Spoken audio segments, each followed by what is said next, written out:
Hi, my name is Grace, and today in my presentation, I'm going to be talking about the needle exchange programs. So, what exactly is the needle exchange programs? Basically, it involves needles being disposed of properly. So, users of drugs can take their dirty, used needles, and when they go, they get clean ones in return. Also, at some of these programs, there is medical treatment available. So there are doctors and nurses there to help heal any kind of wounds or infections that any of the users may have. So there are positive and negative outcomes to these different programs. First and foremost, getting the needles off the streets.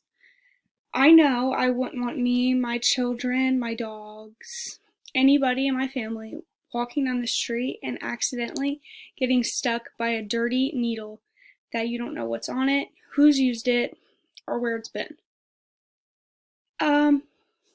Getting treatment for diseases and bad wounds. Like I said, there is nurses and doctors there to help with any infections, different wounds that may have occurred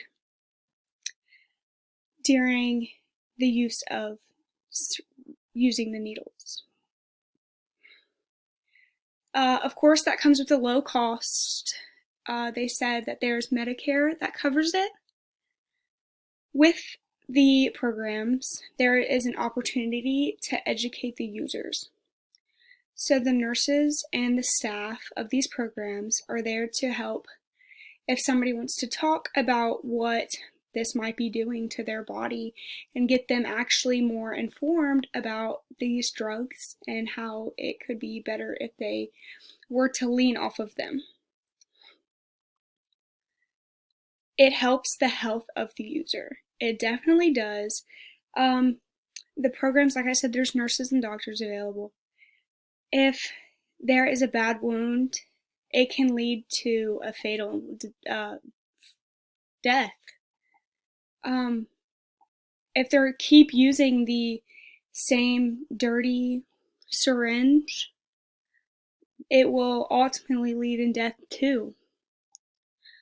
The next thing, it has decreased in HIV and AIDS and many more bloodborne pathogens and different diseases and infections that may be left untreated.